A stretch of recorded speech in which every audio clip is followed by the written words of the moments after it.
So here first we will make an integrator circuit, and so that you can just see what kind of output is expected and what could be the limitations, and then we will move on to a relaxation oscillator. Right? So again what we have is our IC which is again biased with plus and minus DC voltages at pin number 7 and 4, right? And so for the integrator, what I'm going to do is I'm going to use a different IC, which is LF411, which is also given to you. And this IC is, well, architecture wise, it's same as 741. The only difference is it has better slew rate as well as lower limiting parameters. So that one can look for a proper integration. Of course, you are also free to use 741 and see if there are any differences.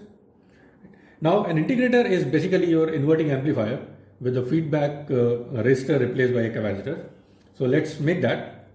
So for input resistor, I am going to use a 100 kilo ohm resistance, because we also know that this integration time constant depends on the input resistor and the feedback capacitance. So let me use something of the order of 100 kilo ohm, and the input waveform, which is in blue here, is my 1 volt peak to peak 1 kilohertz sinusoidal waveform. So my 100 kilohertz resistor, and then I'm going to use a 10 nanofarad capacitor. So that gives me an integration time constant RC of the order of a millisecond. Right? So that means our choice frequencies would be in the range of 1 kilohertz. Right? So what we do is we connect the resistor in the feedback arm between pin number 6 and pin number 2, and now you can see that the output in blue has changed. Right? So what I'll do is I'll now zoom in on the oscilloscope so that we can look at the behavior properly.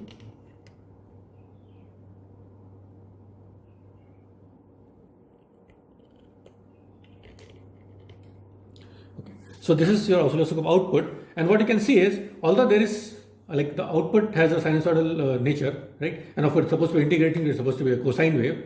However, first of all, there's a DC shift in the output, right? And the reason for this DC shift is the gain of this integrator. So now, since in the feedback arm we have a capacitance, so for any DC signal this acts as an open loop amplifier, and that is why whatever are the limitations of this operational amplifier in terms of offset voltage and bias current, that will lead to saturation, and that is what is happening actually, that the output is then basically DC shifted because of these imbalances in the op-amp. Now a way out of this is to connect another resistor, a limiting resistor, in the feedback arm, such that for DC the gain is fixed, and then for AC the gain would be determined by a parallel combination of capacitor impedance and the feedback resistor. So I'm going to make a 10 gain DC amplifier with this by connecting a 1 mega ohm resistance in parallel with this 10 nanofarad capacitor.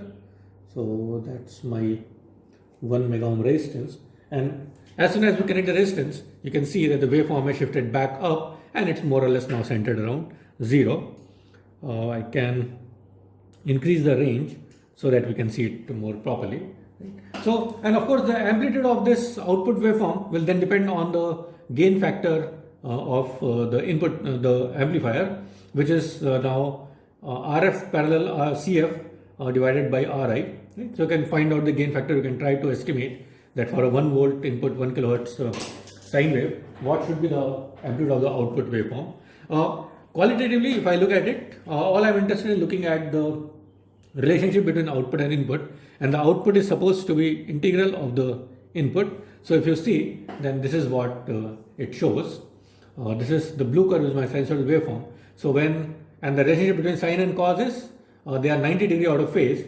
So when input is peaking, output is 0.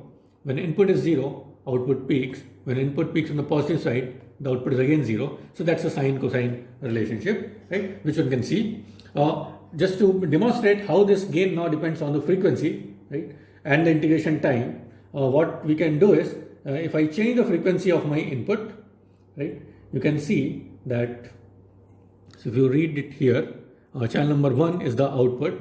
You can see that the output amplitude also changes, and in fact I can make it same as the input. So now in the same scale they are exactly the same, right? And this frequency is then corresponds to this 1 over 2 pi RICF, right? So you calculate that and see that it actually comes about that.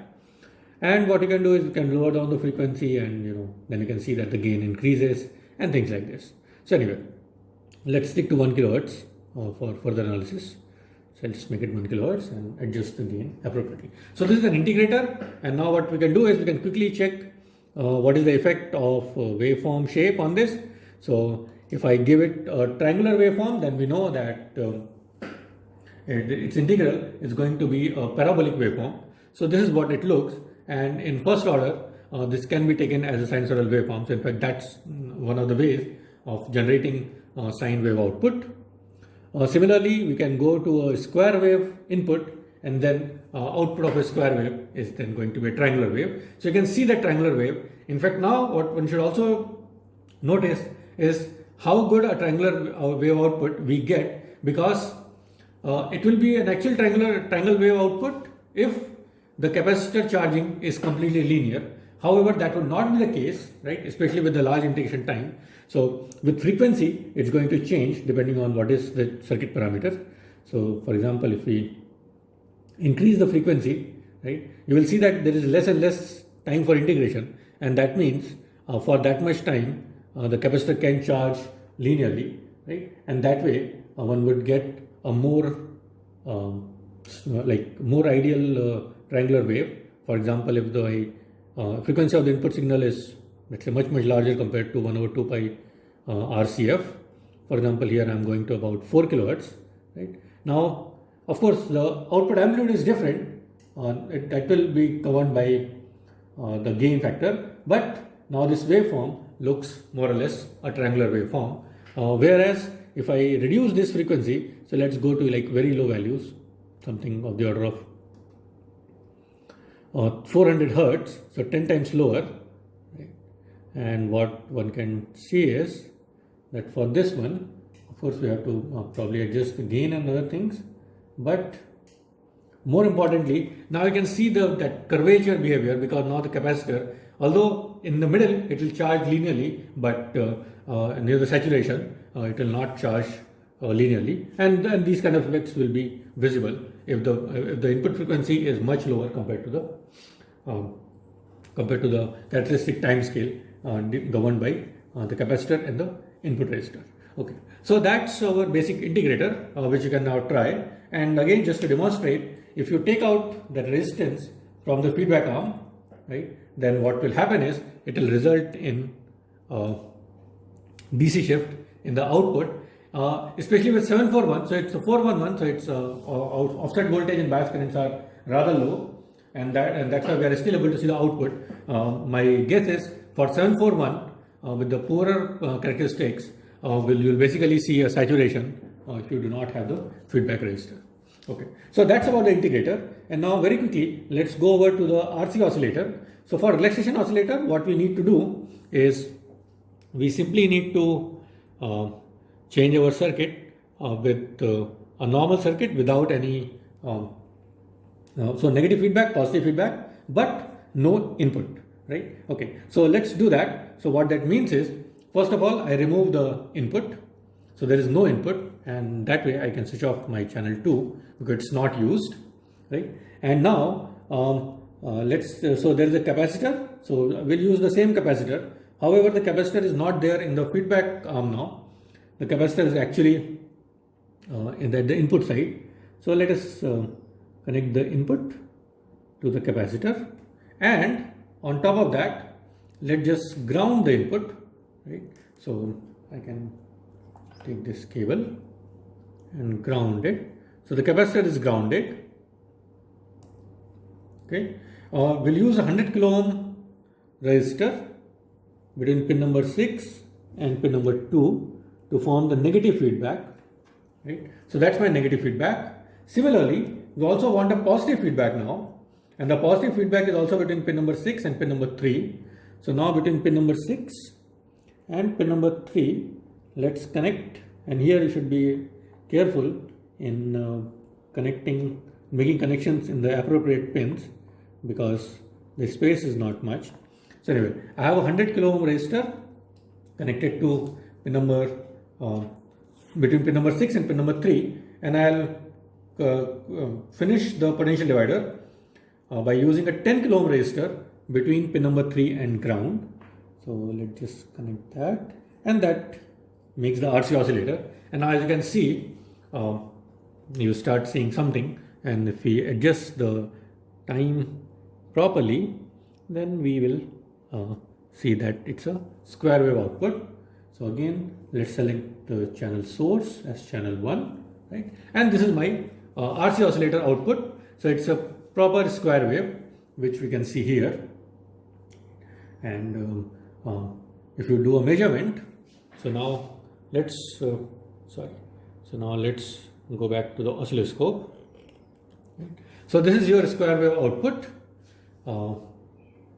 Right now, so now the frequency of oscillation is governed by the RC circuit and the positive feedback network, right? So in this case, the values I have used, and probably I have used the correct values, but anyway, you can check for yourself in your circuit. You can calculate there. What I am getting is a square wave output relaxation oscillator with 22 kilohertz frequency, right? So that's my output. And in fact, with 741, again, you will not be able to create a 22 kilohertz oscillator, because 741 doesn't have that kind of slew rate.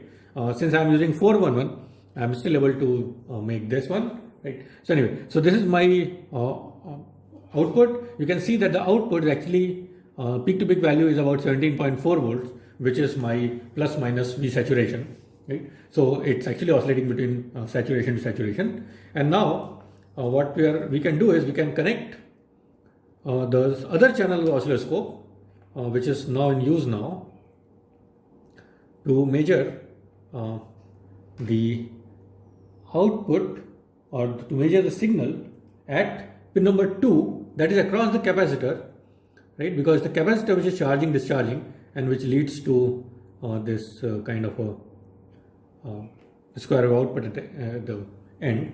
And now let's switch on the channel 2, and you see that at pin number 2 now, at channel number 2, what I have is the potential or the signal at pin number 2 of the IC, which is the capacitor output. And you can see that the capacitor output is actually a triangular waveform. It's basically capacitor charging, discharging. And again, if the frequency, the design frequency of the oscillator is not in the range where the capacitor actually charges to saturation and discharges saturation, then you will basically see a linear relationship and a triangular waveform. We can also check for what is the amplitude of this signal at the capacitor end, and for that, what I'll do is I'll just